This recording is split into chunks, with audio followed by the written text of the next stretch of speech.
water, without food. And how did you still go and finish? His job was to construct roads and bridges where no man has traveled before. So his job was always to go to such places where no vehicles are going, and prepare a bridge, prepare the roads and everything. So his job was always an adventure. And I said, how did you manage that? He said, with one thing, I can do it. I can do it. And by being with him and listening to all that, when I was coming down the stairs, we met, and at the bus, at the airport, when he came to leave us, I saluted him with tears in my eyes, saying, you are also a soldier, I am also a soldier. The only difference is, you are living for the country, I am living for the kingdom. Praise God. And we are soldiers. No, don't clap, don't clap, don't clap. I don't want the clapping. I want a change in our thinking. Am I going to be a soldier of God who is really serious about his job that God has assigned? Because if they are given a job and they do not do the job correctly, let's say he builds the bridge and the bridge is not based on the quality that was made, and those tanks are being moved and the bridge goes down, is it going to cost the whole future of the whole country? Come on, think about it. So each one is so special, so unique in the kingdom of God, and each one's job is so very special.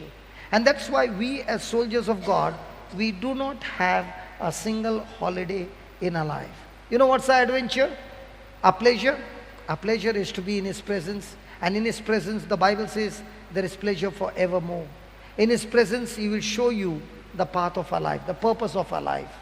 And that's the joy. Now when we went to Uganda, Linton was with me, and when he saw the kind of life that they are living, we go only for 15 days. Come on, we can adjust. But what about the people who are living there for their lifetime? You know, a person who has got 2,000 bucks, Indian currency, in their pocket is considered as a rich man. Did you hear what I said?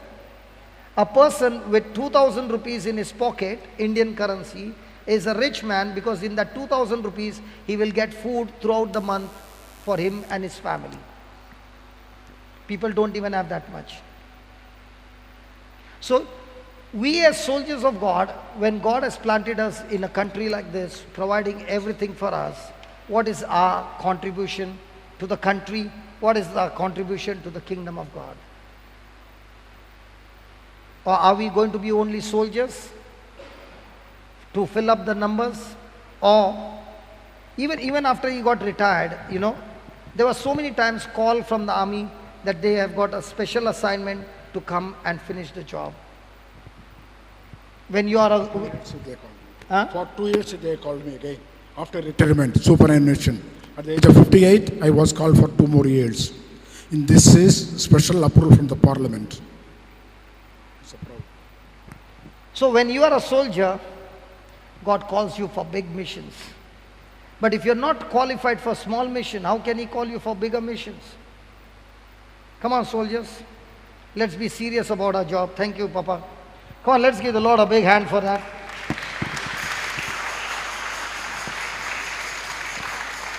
Come on, to survive at 45 degree. Valerie, 45 degree. Yeah, minus 45.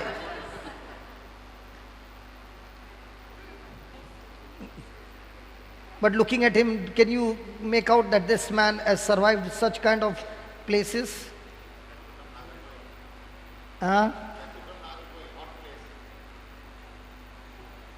That's why when I meet soldiers, I sit with them and I ask them, talk to me some of your adventures life, how you survived. And if you can do it, I can do it because I got Christ in me. And Christ in me will only be able to do it if my mind is set on His things.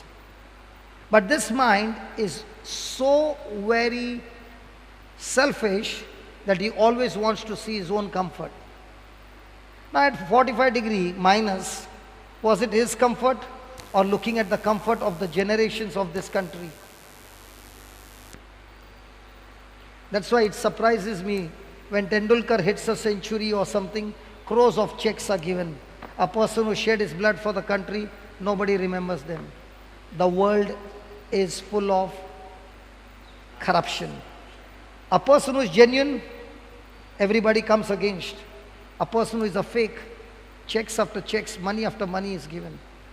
A lady walks like this, she gets a crown and she gets a place. And a Jawan who has been on minus 45 degree, he doesn't get anything. He gets only ice to eat. Praise God. So soldiers, let's close our eyes and reflect on our own life and make a commitment to God and ask God, Lord, I've been so weak in my mind, so weak in my thinking. When you look at Papa, listen, looking at his structure, body structure, can anybody say that he can be a soldier? I'm asking you. So don't go on your external appearances or external things. It's all in your mind. You can be a soldier in your mind, and you can be a chicken and a coward also in your mind. It's your mind that decides whether you will be living a victorious life or a defeated life. You can be a victim in your mind, and you can be a victor in your mind. It's all in your mind. Talk to your mind and tell your mind, shut up and submit to the Spirit of God. Come on, close your eyes, talk to the Lord.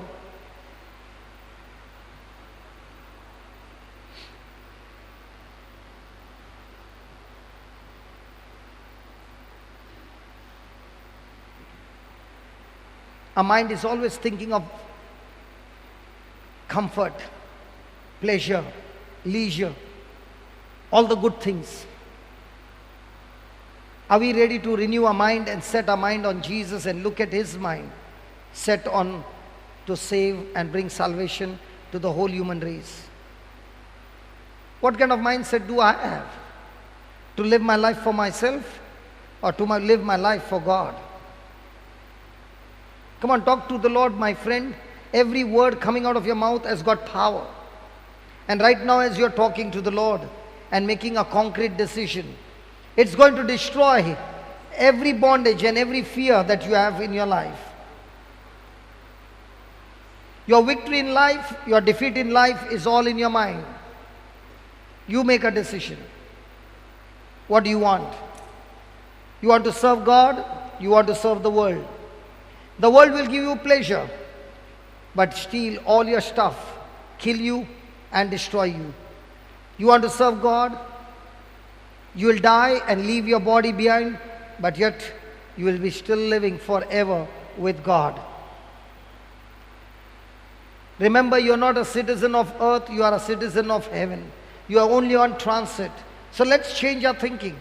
Let's be more spiritual people, more focused on spirituality, more focused on the things of God, more focused to be a blessing to others rather than being a blessed. When you are a blessing to others, blessings come in search of you and overtake you and knock you off with your blessings. Am I all the time worried about petty small things? And look at here, a soldier living at minus 45 degree, victorious, no communication with family, nothing at all, and for a small amount of salary.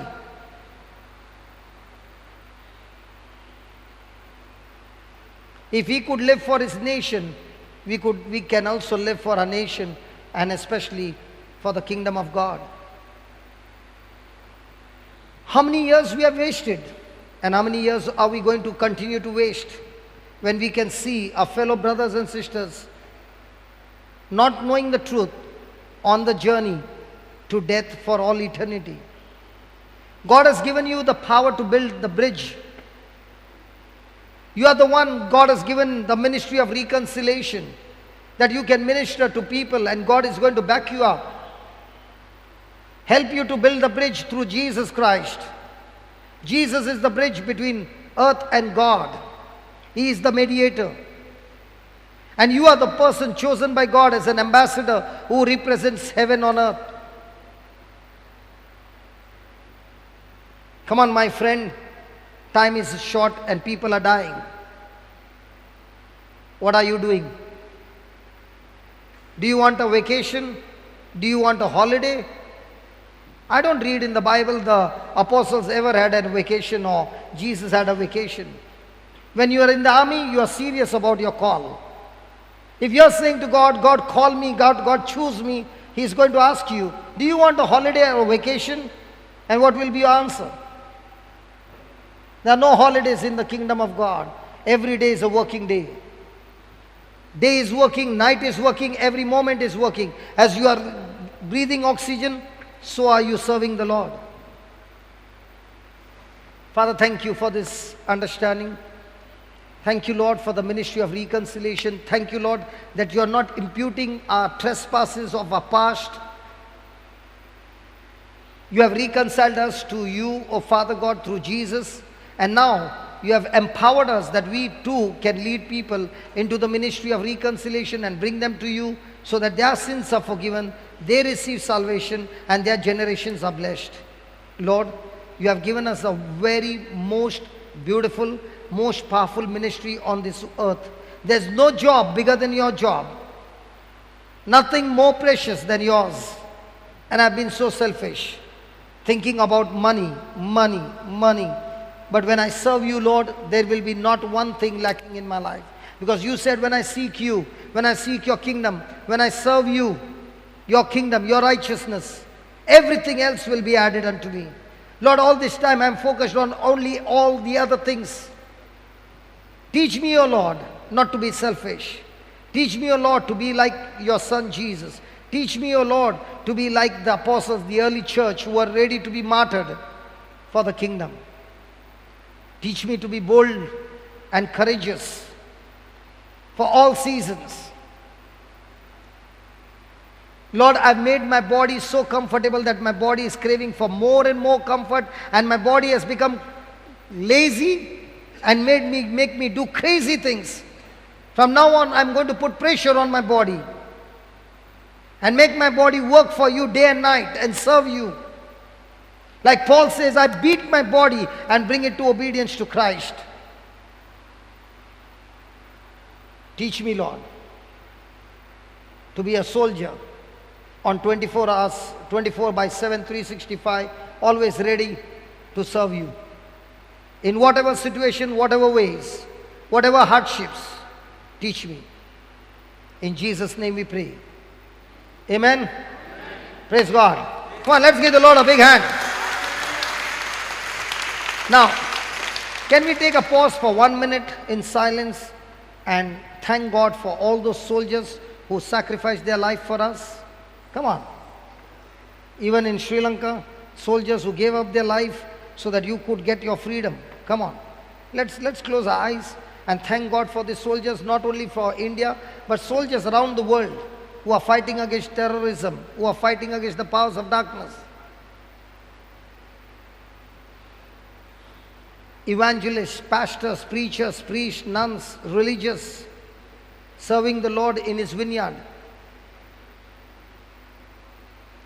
Let's ask God to raise up laborers, more laborers. Laborers who are having the fire and the zeal for the kingdom, not only to be filled as a member in the number game, but who are ready to go into the field and call the shots.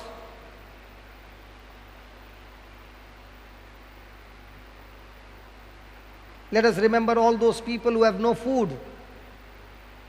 God has been so kind to us, compassionate to us, so precious to us, that He has been providing food for all of us. And that too in abundance, and that too rich food. Let's pray for the people in Africa who have no food, no basics, necessities. Let us stop our grumbling and our worrying and look at them and see how cheerful and joyful they are in the little that they have. Let's have that joy in the Holy Ghost through Jesus Christ.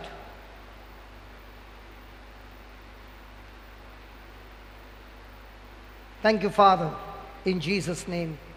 Amen. So we meet exactly at 2 o'clock. Okay? If anybody wants to take a nap, you can take a nap and meet at 2 o'clock. Okay? God bless you. Can we give the Lord a big hand? Come on.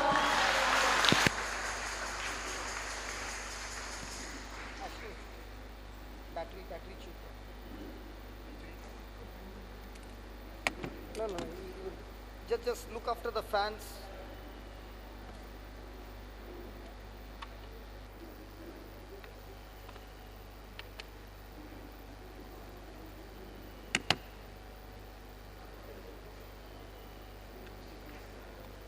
Oh, sorry, I forgot about that.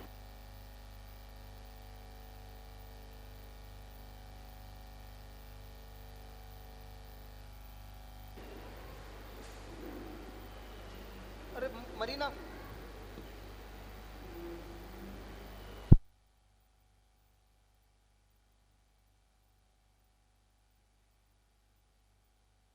When the change comes into us, that change takes us from selfishness to selflessness, and now we are filled with God's love. Because we are filled with God's love, now you cannot see somebody suffering, that God's love makes you or forces you to go and reach out to that person and get that person out of that suffering. Are you following? So don't think that God needs you to serve Him. We need God to first of all change us, and because now the change has come into us and our nature has changed, now we are no longer selfish, now we are selfless, looking around, who needs my help, who needs to be comforted, and now you are moving in that direction, not because it is you, but it is Christ in you who is making you do those things. Are you following? Is that clear? So now if I am standing and preaching, it's not because I want to preach, it's because that nature that He has changed, that thinking that He has changed, that is what is compelling me to come and stand and preach the Word of God. Hallelujah. Hallelujah. It is not that God needs me, I need God. And because I need God, I need Him to change my life. The moment He has started changing my life by helping me to renew my mind, this renewed mind now teaches me to go and stand and be a blessing to somebody. I'm not being a blessing to somebody because God needs me. I'm becoming a blessing to somebody because God has changed my nature from being blessed to be a blessing for somebody. Are you following? Hello, are you following? So now if you're going and reaching out, it's not because you want to reach out. Your nature has changed, and because your nature has changed, you are reaching out. Amen? Hallelujah. So write down. The part of man, not the complete man, the part of man that is born again is his spirit,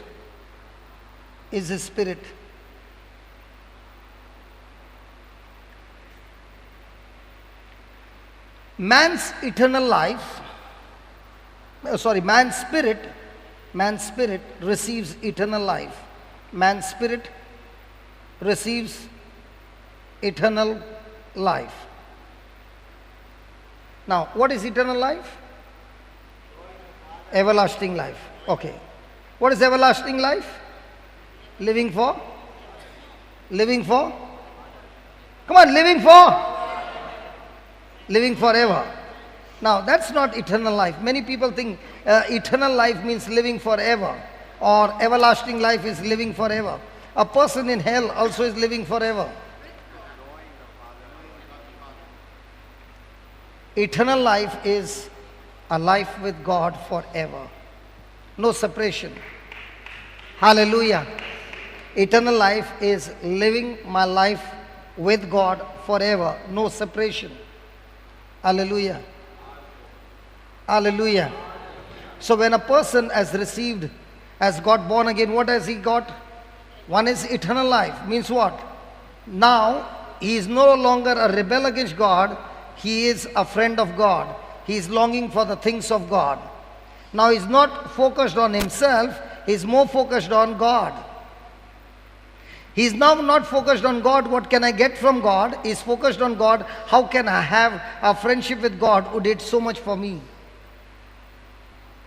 When my attitude changes from what can I get from God to I want to be with you, God, for what you did for me, your whole thing begins to change.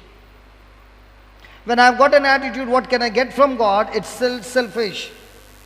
It's still human. But when my thinking changes from what can I get from God to what can I do for you, God, it's spiritual. And that's why when Paul encountered Jesus, he asked him two questions. First thing, who are you? Because he did not know it was Jesus. And when he came to know it's Jesus, the second quick question came out of his mouth was, what can I do for you?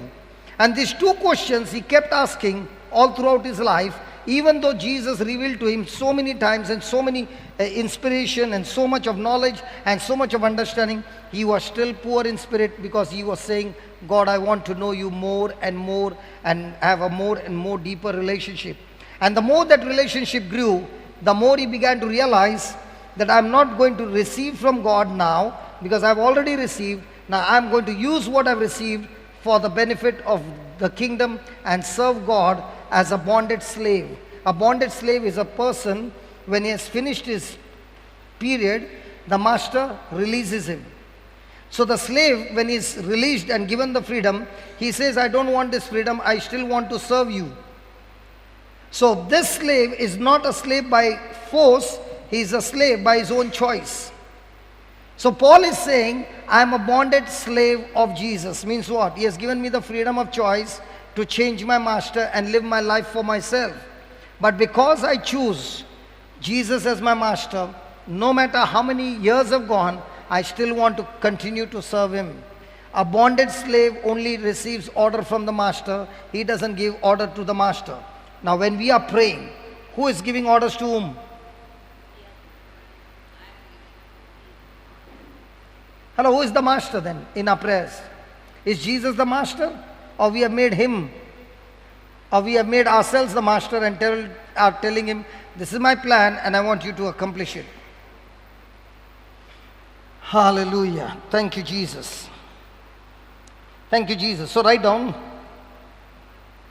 man's spirit receives eternal life. That is the life of God and the nature of God. The life of God and the nature of God. Life of God and the nature of God. Now, this place is called New Creation Home, right? Hello, New Creation. So are we the new creation? Are we the new creatures? You know, on this earth, there are two kinds of human species. One human species that comes from Adam, which is born in corruption, which is born in the kingdom of darkness, which is born as slaves of Satan. The other human species, that is, when that same person who has been a slave accepts Jesus as his Lord God and Savior, he gets born again by the Spirit of God, and now he does not have the old nature of Satan, but he has the nature of God in him. So there is one generation coming from Adam, and the other generation also coming from the second Adam, who is called Jesus. Hallelujah. So I was born with a corrupted nature, but now I'm born again in Christ with the nature of God. Come on. That's called as a new creation. We are new creatures. What's the new creature? I've got the life of God in me. I've got the nature of God in me. What about your soul? Your soul is still the same. What about your body? It's still the same. If you were stupid before, you will be stupid even now. If you had maths difficulty before, maths will be difficult even now. Because there's no change. The change has taken place only in spirit. Now when you are tapping into the Spirit of God, that Spirit of God will help you to change your thinking. The proportion to which your thinking has changed and renewed to the Word of God is the proportion of God's power operating in your life supernaturally. So what's my challenge every day? How quickly can I get into the teachings which will challenge me to renew my mind? The renewing of the mind takes place through the Word of God. So if a person is not spending with the Word of God, even after 10 years, he will still be stupid. But if he is going to use the Word of God and help, and the Word of God will help him to change his thinking, now that change of thinking will bring a transformation in his life. Praise the Lord. Hallelujah. Thank you, Jesus. So write down, it is man's spirit. It is man's spirit that is made a new creature in Christ. That is made a new creature in Christ. 2 Corinthians 5:17. 2 Corinthians 5:17.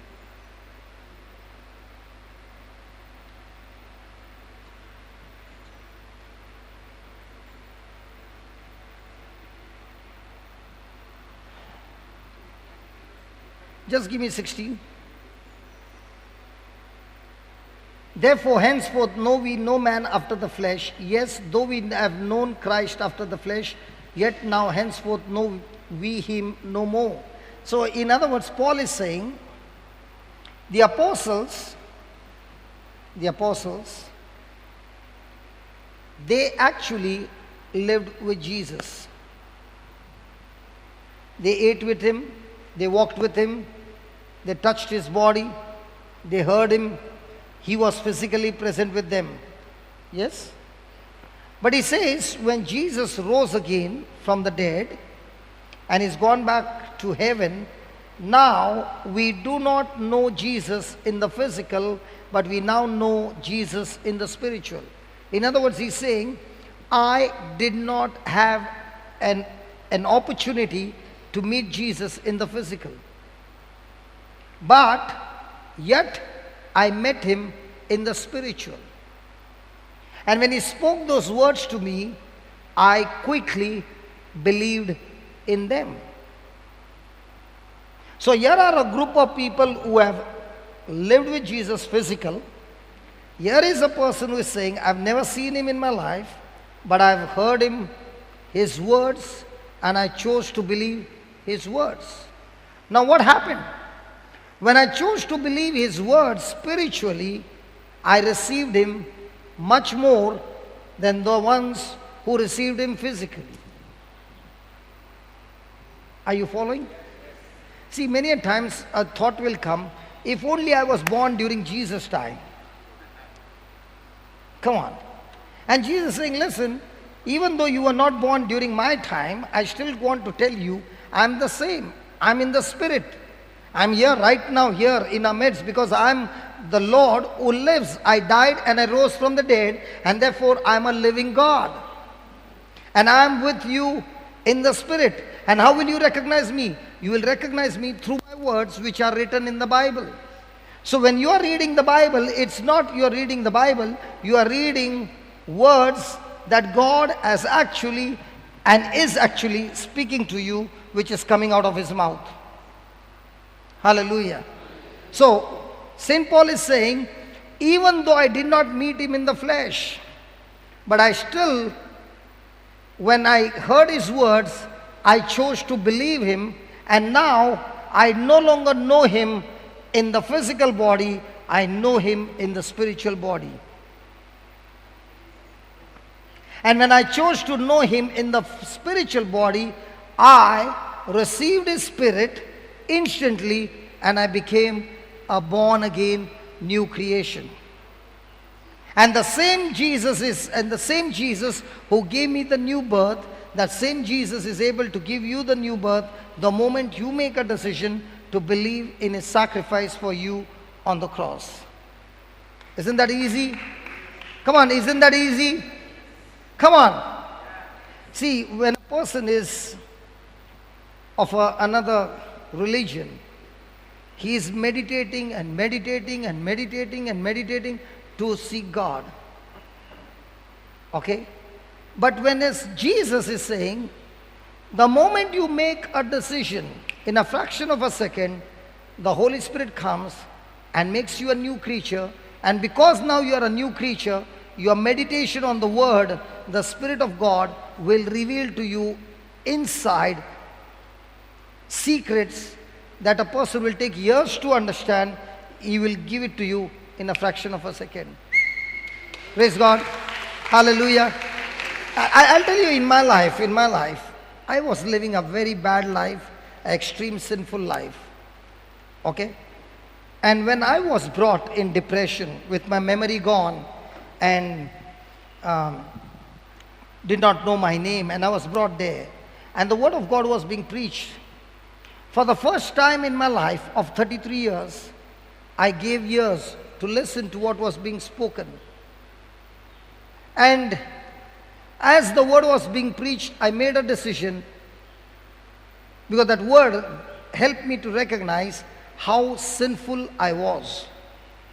And when I realized how sinful I was and what a miserable life I'm living and the journey that I'm going is 100% guaranteed to hell, I needed somebody to save me. And I began to realize that Jesus is offering me his hand and saying, no matter what you have done, it's okay. You just take my hand and I will not only forgive you, I'll turn your life around and give you a new life and a new beginning and a new future. Hallelujah. Hallelujah. And all that he did was to stretch out his hand and said, I'm not going to force you, I'm going to give you a choice. And I grabbed that hand. I grabbed that hand. And the next moment I came to know that I was speaking in tongues. I did not know what was happening, being filled with the Holy Spirit. And what surprised me was, I did not understand the Bible from the next moment, but I was reading the Bible. I'm a person who never liked a textbook. I like to work on the machines. But now I began to get a desire for the Bible, and I could read the Bible for hours, sometimes 10 hours, 12 hours. I was not working because I had no job, and all that I was doing every day was what? Open the Bible, keep on reading, not understand one word, and sit on crying and tell my wife, I don't understand anything. But she said, even if you don't understand, keep reading. And as I kept on reading and kept on asking God, please help me, I don't understand. All of a sudden, that words became different. Now I began to read the secrets inside those words which were hidden before. And now the word of God became my best friend. I never tried to come out of my sinful life. Never. I never tried not to go to the club. I never tried not to smoke. I never tried not to drink. I never did that. When the Spirit of God came into me and I began to read the Bible, I did not even realize where those desires disappeared. It looked like these foreigners who are coming to Goa, they come and lie down on that beach in that hot sun, and after 15 days when they go back to their own country, they will say, hey, you got tanned, man. That means you have been on the beach where there's plenty of sunshine. The original skin color is gone and a new color has come on their skin. And I began to realize that, now I realize that when I was reading the Bible, even though I was not understanding, the light in the gospel was turning my heart and my mind and destroying every powers of darkness, destroying every demon that had made me a slave for years, and I did not even realize. Believe me, I did not even realize. All that I was doing was reading. And the light in that gospel was destroying each and every demon that had made me slaves for years. And when everything was over, I began to one day wonder, hey, how come I don't have any more desires? It was all gone. And it went out not because I tried or I wanted it to go. When I stayed in the gospel too long, the light tanned my mind, and now my mind was tuned to God and the things of God. And how did this happen? This happened by the Holy Spirit. What I was trying, I should not do. I know it's evil. I know it's wrong. I know it's going to bring disaster in my family. I know it all. But yet I end up doing the same thing. But now when I took the Bible changed my whole life. So it was not I trying to stop it, but my time with God, God in me destroyed the darkness in me and washed me clean and made me a new creature. And this new creature became in one, not even a second, in a moment. But the cleaning process is when I made a decision to stay with the Lord all the time. Praise God. And that's what he says, 17. That's what he says. Therefore, say that therefore. What therefore? I have not met Jesus in the physical, but now I can still meet him in the spiritual. Have you seen Jesus? No. Have you ever seen a vision? I've never seen a vision. I've never seen a vision. But I made a decision to believe in that word which is written over there. And when I made that decision, I experienced the Lord himself and a change in me. And therefore, if any man be in Christ, if any man is united in Christ, how did I get united in Christ? When I made a decision. I'm not united in Christ with my actions. I'm united in Christ with my decisions. Again. I'm not united in Christ with my actions. I'm united in Christ with my thinking. See, many people want to change their actions. And when you're trying to change your actions without changing your thinking, you will be in a mess. But here is the Lord saying, don't try to change your actions. Just change your thinking. When your thinking has changed and your thinking is agreeing to the Word of God, the fullness of God that is in your spirit, that power will take over and give you the victory. See, that's why many a times during the Lent season you'll say, I will not do this, I will not do this, I will not do this, I will not do this, I will not do this, I will not do this. You'll go and do that more than before. But if you stop saying that and start getting into the Word and spend your time with the Word, you won't even realize that I did not even get thoughts of those things that were haunting me for years. So don't try to change your action, change your thinking. When your thinking has changed, actions change by itself. Because your thoughts are the root, actions are the fruit. So if you are trying to change the fruit, now there's a mango tree over there. And you are plucking those mangoes and you're saying, I want jackfruit, I want jackfruit. And every day you're praying, will you get jackfruit on a mango tree? Come on. You uproot the mango tree and plant a jackfruit seed. Will you get jackfruits? Come on, if you plant a jackfruit seed, will you get jackfruits? Yes. So now what are you doing? You are planting the Word of God in your mind, and the more and more you are planting the Word of God, you are changing your thinkings. That change of thinking will bring a change in your action, your lifestyle, everything will change. And that's why he says, therefore, if any man be in Christ, he is a new creature. What's the meaning of the word new? Nothing of old. Means absolutely zero corruption in our spirit. Zero. I am a new creation. I was born from the generation of Adam. But now I'm no longer from the generation of Adam. I'm a generation of Jesus Christ. Hallelujah. When I came from the generation of Adam, I received the very habits of Adam. But now that I'm come from the generation of Christ, I have received all the nature and the habit and the lifestyle of Jesus Christ is in me. He himself, God himself, is in me. Why could not God be in me before Jesus could come?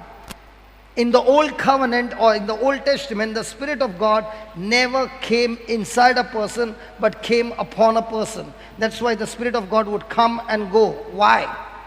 Because the man was in sin.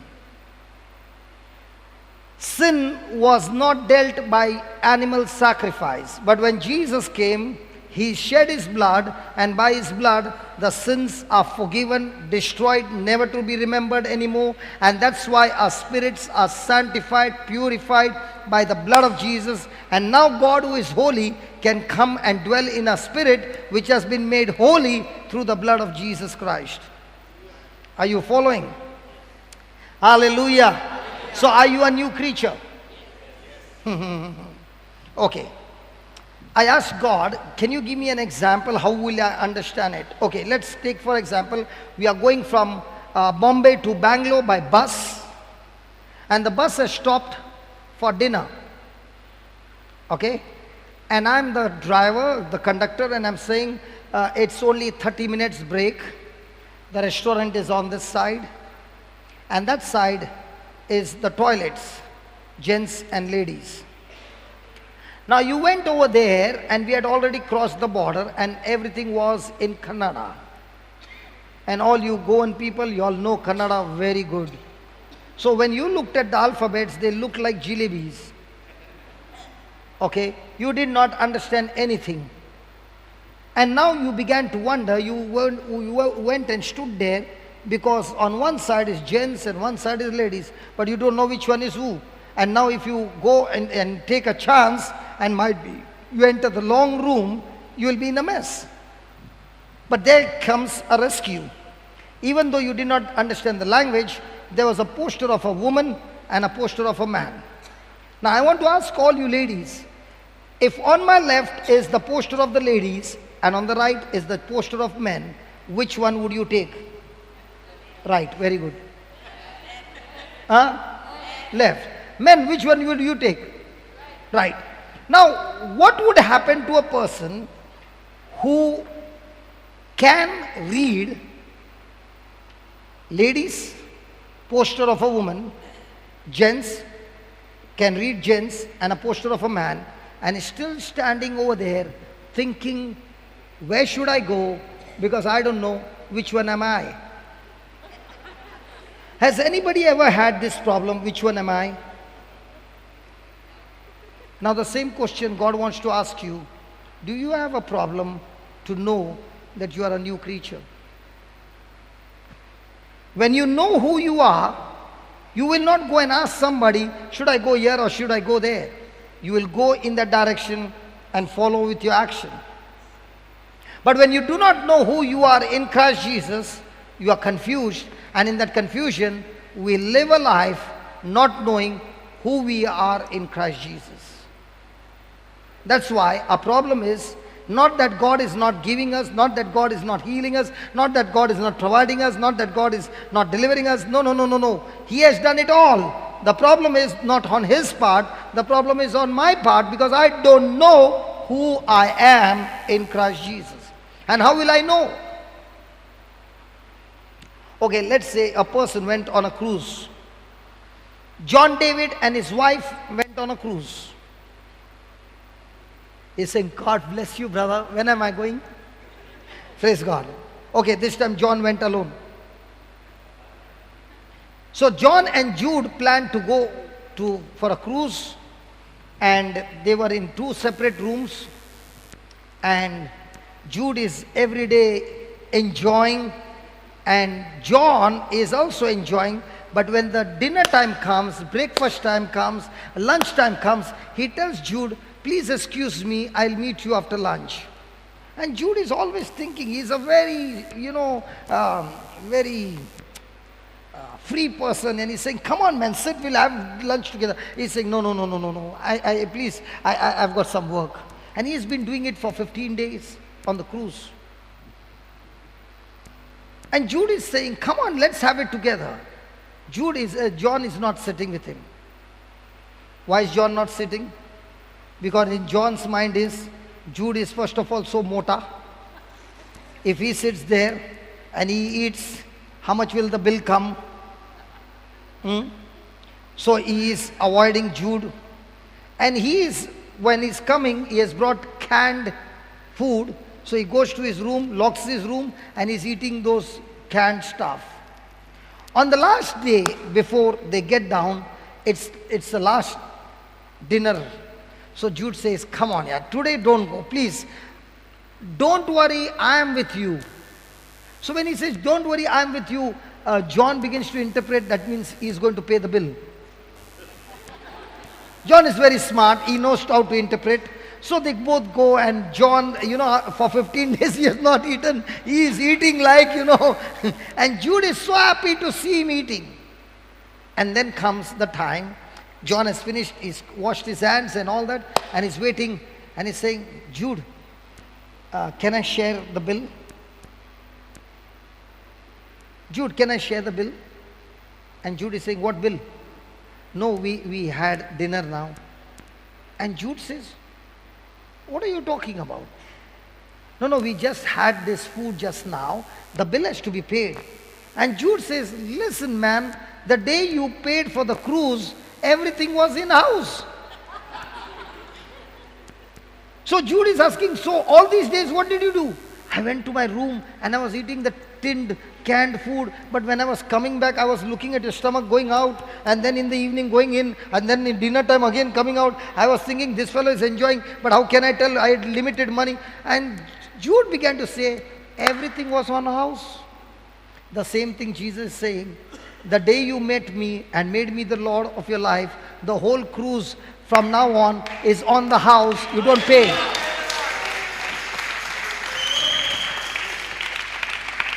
So when you don't know When you don't know, you will be like John. When you know, you will be like Jude. Just an example, John. I know you are a very loving person here. Next time I'll change, okay? Hallelujah. J or Diru hai, Viru.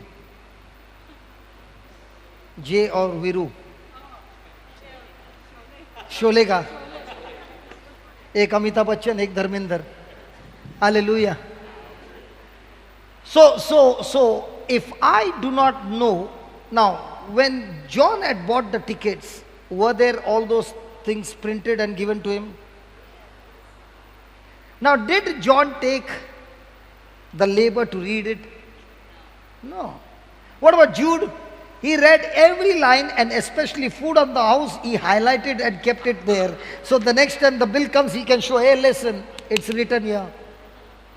Come on. How many of us are opening the conditions applied book called the Bible, and when the devil comes and shows up, you tell him, listen, it's on the house. Given by the payment has been paid by full by Jesus on the cross for me. So a man who is a new creation will go into the Bible every day in fellowship with Jesus, and Jesus will tell him to turn the pages and show him your rights and privileges. When you are in intimacy with Jesus, he'll say, sit down, sit down. I want to show you what I have given it to you. This one also is for you. This one also, yeah. So now every day what are you doing? Sitting with him and enjoying his company. Praise the Lord. Hallelujah. So old things are passed away. What old things? The corrupted nature is passed away, and behold, all things have become new. What all things have become new? The nature of Christ in me is new. The fullness of God in me is new. But is there any change in my soul? No. Is there any change in my body? No. So who is going to bring this change? God or me? Come on, who is going to bring this change? Me. When will this change come? When I ask somebody to pray over me. Very good. Hello, when will this change come on me?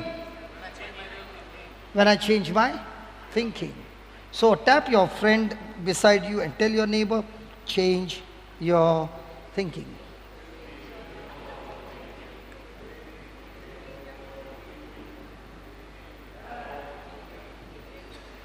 So this change has taken place in the inward man or outward man?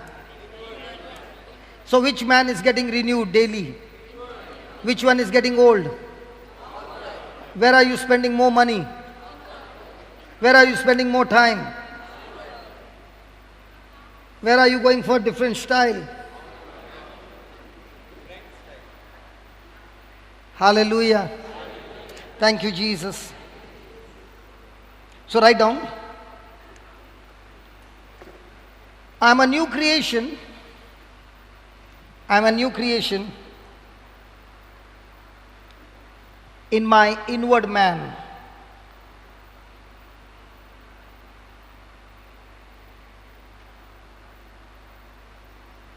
I am a new creation in my inward man. I did not get a new body. I did not get a new body.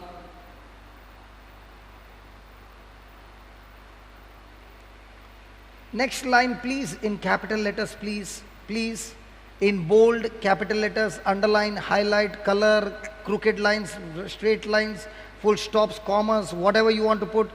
Very, very important line. God does not do anything. God does not do anything with the outward man. God does not do anything with the outward man.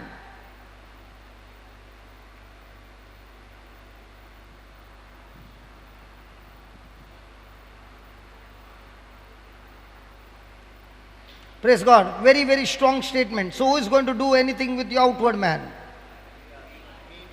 And how are you going to do it? You are going to get the Bible, read the Bible, get the relevant promises of God to the subject, to the things of your outward man.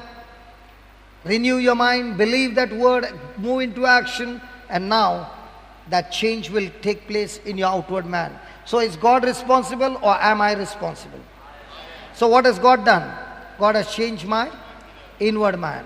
So has God filled in the petrol? Who is supposed to use the petrol? So who is supposed to drive the car? God. Come on. Hallelujah. So God makes the man on the inside a new man. God makes the man on the inside a new man in Christ, a new man in Christ, a new creature, a new creation.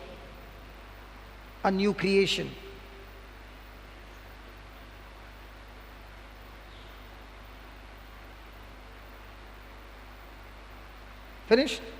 Can I demonstrate to you the inner man and the outer man? Got a sari. You got a chunni? The one in blue? Can I use your red chunni? John, can you just bring that chunni, please? Can I use it? Can I wear it? Yes. Now when I said, can I wear it? Your imagination started moving.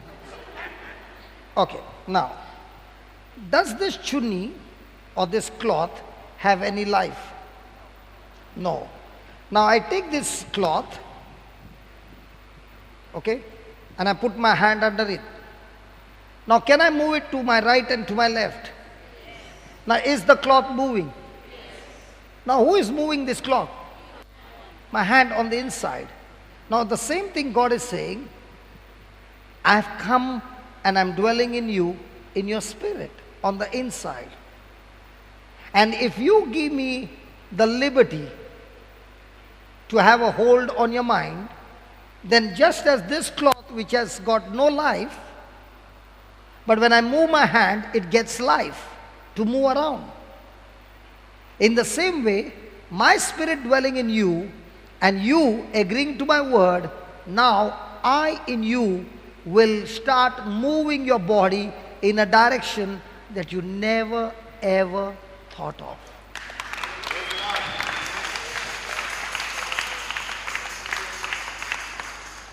So Christ is in us.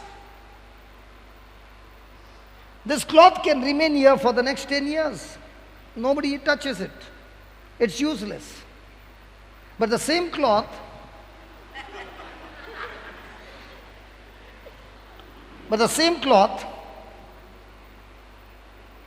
I take it and I keep on moving. It has got life. It has got a movement. And that's the same thing Jesus is saying, I am hidden in you, in your spirit. If you are willing to change your thinking and agree to what I'm saying, then I will take over your life, I will take over your mind, I will take over your body, and now wherever you go, I will show you my glory, and when people look at you, they will see the glory, the manifestation that is taking place in your life, and they will say, that is the hand of God. So is it going to be more of praying and no action, or praying and renewing the mind? So we don't need more power.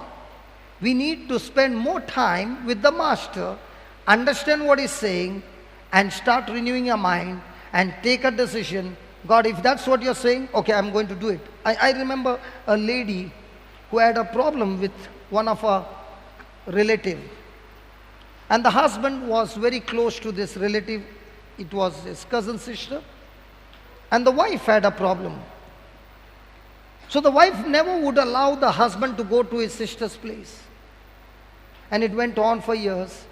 The lady got born again, the husband got born again. And one day the husband said, isn't God saying to forgive everybody and be in love with everybody? I said, yes. So he said, what about my cousin sister? I said, yes. So my wife does not allow me to go there, neither does she come, and she's always offended. So I told this sister, you are born again, you got the love of Christ in you, and Jesus said, when somebody hurts you, slaps you, turn the other cheek, and you have to forgive 7 times 77. So I said, you need to forgive. So when I said these words, she was extremely sad. So they went back home, reaching me to the railway station, and this time she did not even say bye. She was very depressed. So when they went back home, there was not a word exchange. After 3 days, the husband said, come on, let's go to the cousin's place. She did not say a word. And in the whole journey of 1 hour, they never spoke a word. So when they reached the destination, looking at the condition of his wife, the husband took a U-turn and came back home. After 1 week, again he told her, let's go. And her condition was the same, but she was much better than the last time. And he said, what do you want to do? Shall we go in or shall we take a U-turn? She said, we'll go in, no problem. And now she was preparing herself. And the bell rang.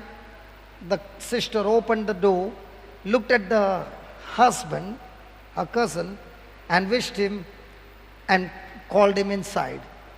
And she did not even bother to look at the wife. So what does that mean? Why have you come here? The body language said, I don't even want you to enter in. But this wife entered in. And the husband began to share with this cousin what the Lord had done. And this cousin came from a very rich family. She was not interested. And he began to speak about 3 or 4 minutes. And then he said how his wife had changed. And when he said how the wife had changed, the wife opened her mouth and began to speak. And she did not stop for 3 hours. And she went on speaking for 3 hours. By the time the 3 hours were over, both these girls, both these ladies were in each other's arms, crying and weeping and asking each other forgiveness and loving each other. Now when the whole episode got over and when she was coming back home, she said to the Lord, Lord, I never knew it would be so beautiful and the end would be so beautiful. And the Lord said, yes, I know. I always make things beautiful. But the problem is, you were more thinking about what had happened to you on the past. Stop remembering your past and start looking at what I'm trying to show you through my word. And she said, brother, even when I entered in, everything was suffocating. The way a body language was, why are you still sitting here? Who called you inside? Get out of this house. Everything was like that. But I said, God, because you told me to love, I'm going to love. I don't feel like loving her, but yet I'm going to make a decision to love her, and my decision is going to be the same. And when I made that decision, no matter how much she insults me, even if she has to put me out of the house by force, I will still say, I love you. When she made that decision, the power of God took over and she could speak for the next 3 hours. Can we give the Lord a big hand? So we are a new creation. We have the love of God. We have the spirit of forgiveness. We have everything of God in us. But everything in us will not go into action until we change our thinking. So what has become new? Our spirit has become new. What is old? Our thinking is the old. Our soul is the old. Our body is old. Then, 18. All these things are of God. So who brings the change in us? God. And what has He brought the change? He has brought us into a relationship with His Father. We were sinners, and that's why we were enemies of God. We were enemies of God. We were rebel. We were the ones who were enemies. We were the ones who were in the opposition of God. But what did Jesus do? He destroyed that sin nature in us, in our spirit, and replaced it with God nature, and therefore all this is done by the Spirit of God. And when He did this, He not only changed us, but He has given to everybody seated here a ministry of what? A ministry of what? A reconciliation. where the enmity is destroyed and friendship has come. There is repentance, there is conversion, there is forgiveness of sins. Then 19, to wit, that God was in Christ, reconciling the world unto himself, not imputing their trespasses unto them, and has committed unto us the word of reconciliation. In other words, he's saying, just as God was with Jesus, and Jesus came and preached the gospel, preaching about the kingdom of God, and leading men into repentance, asking men to change their thinking, change their lives, asking them to hand over their life and their future to God, and accepting him as his Lord, God and Savior. The same God who was doing it through Jesus, now, because we are a new creature, that same God is dwelling in us and is speaking through us into the lives of others, asking them to reconcile. And God has given us the same ministry that he gave it to Jesus, a ministry of reconciliation. Do you know I hate to take a holiday? Do you know why? Because the day I take a holiday, I don't get the chance to preach somewhere. And when I fail to preach somewhere, I've destroyed that people who are supposed to come to listen to the word of God and change their future. So I began to realize my holiday is bringing destruction in somebody else's future. If I make a decision to stand and preach the word to you, and you are listening to the word and you reconcile, you have made a way to get connected to God, and your future is changed. When your future is changed, it will affect your whole family.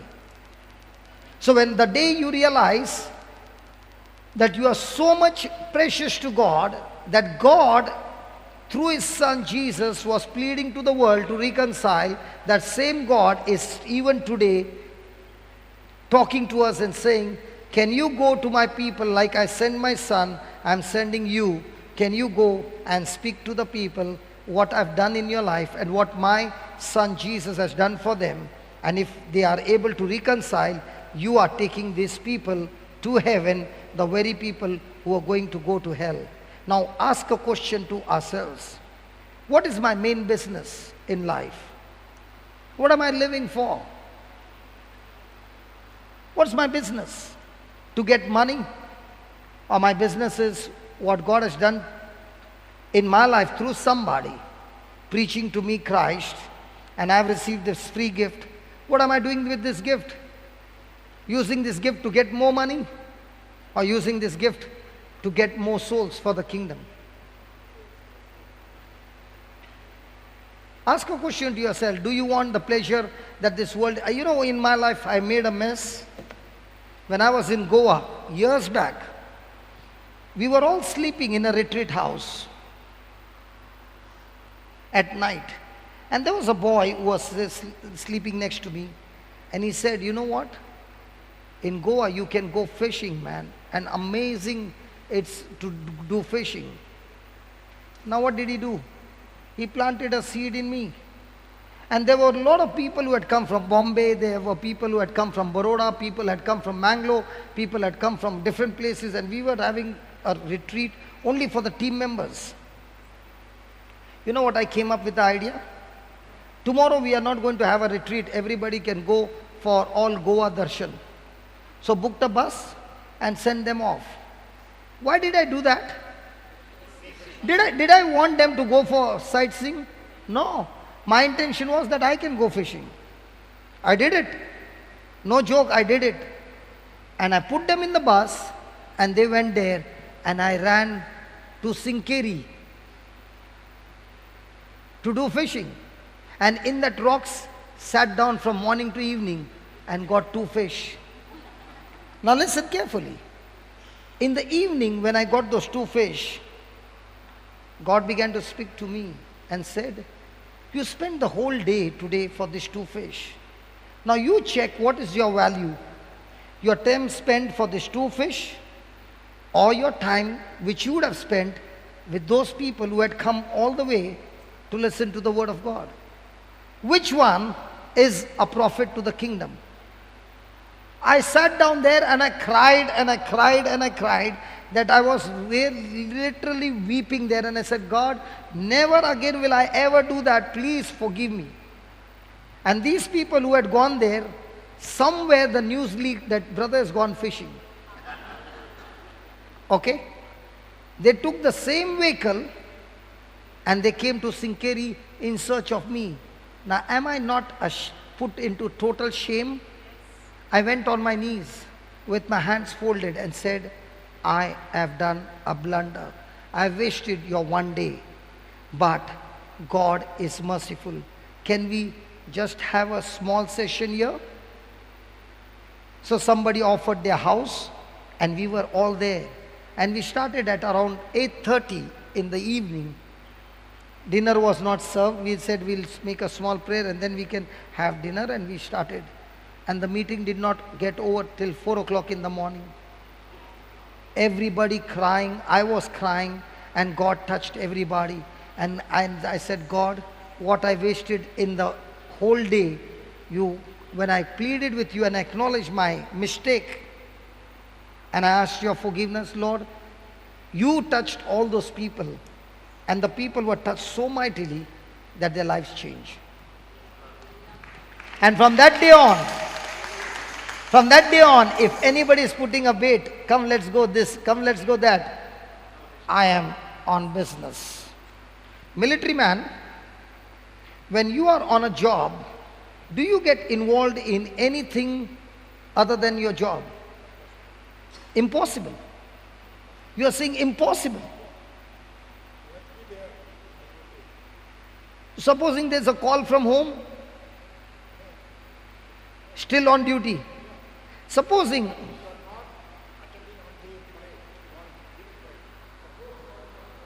no, come here.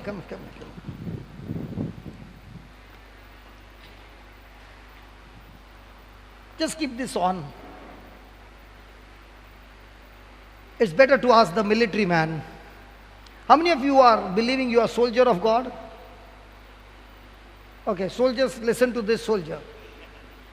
He's a retired soldier, but retired from the army, but never retired from the kingdom of God. Yeah.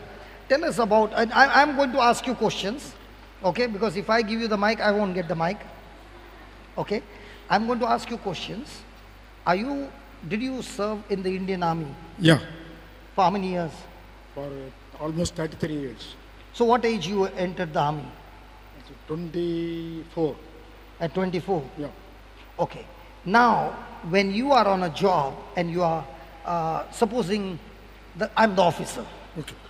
and I tell you forward march, okay, and there's a river, and you don't know to swim, what will you do? We have to. You are swimming or not. You are tied with somebody else. You have to cross.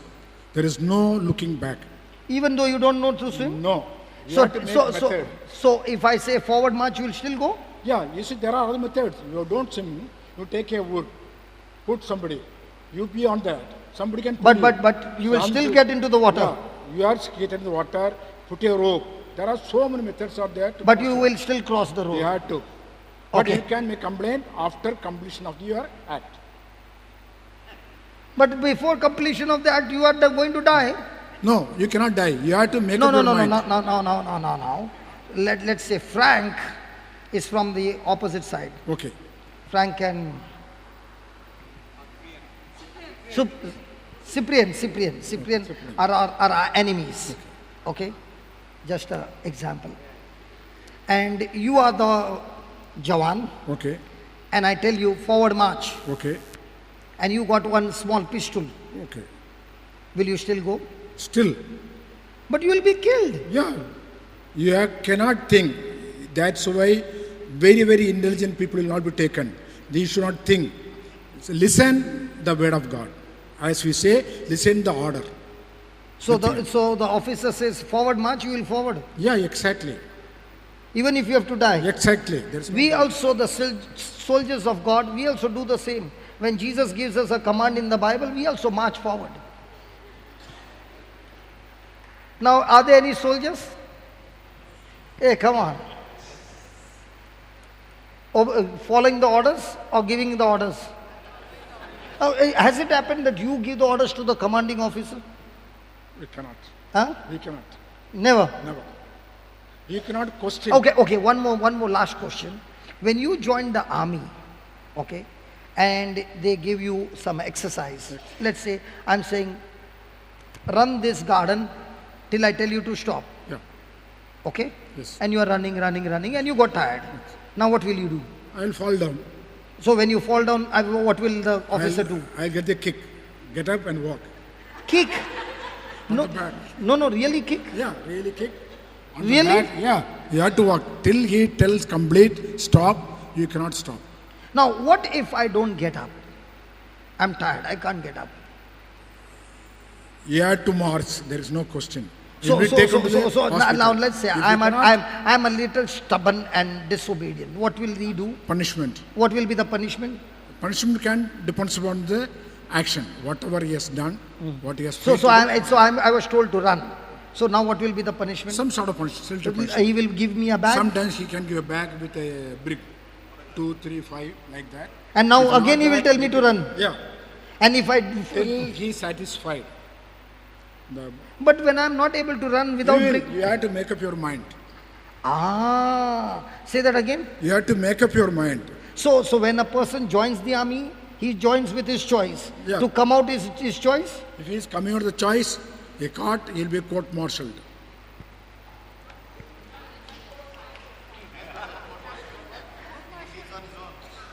See, a person has been given a choice to enter the army, but coming out is not his choice. They will teach you to discipline your mind in such a way that no matter what happens, you will still have to follow. I remember, I'd never heard a word called Nagarkoil in my life. And I was taking a flight from Bombay, and I was told to get down at Trivandrum and then call up the army man. Okay? That was the first time I spoke to him after landing. Sir, landed in Trivandrum, what's the order? Take a cab and tell him Nagarkoil. That's all.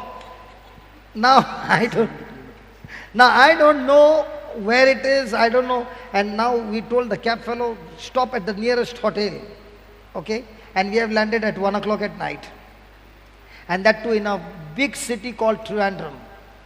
Praise God. And we are peeping out of the window. How many restaurants we got? None. And this cab is not stopping only. It's going and going and going and going. Then I called him up and asked, sir, if the cab is going on for the last 40 minutes, what do we do? Let it go. It's about 70 kilometers. When it reaches 70 kilometers, call me. It's all military, huh? Military talk. So, sir, 70 kilometers over, what do I do? Give the phone to the driver. So the driver takes the phone, praise God. Instruction is given and the car is stopped. There comes another car from the army man. The two luggages are transferred from the car to the army car, that is me and Joe. Now we go home, it's 2:30. We have not had dinner. And it's always good. Army officer's wife will be always not like army officer, very loving. The moment we entered in, she said, you all had dinner? Now first time we are going to that house, first time we are talking, what will we say? Yes.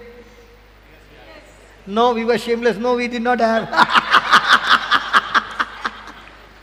So we got the dosas. I still remember those dosas and all those things. Praise God.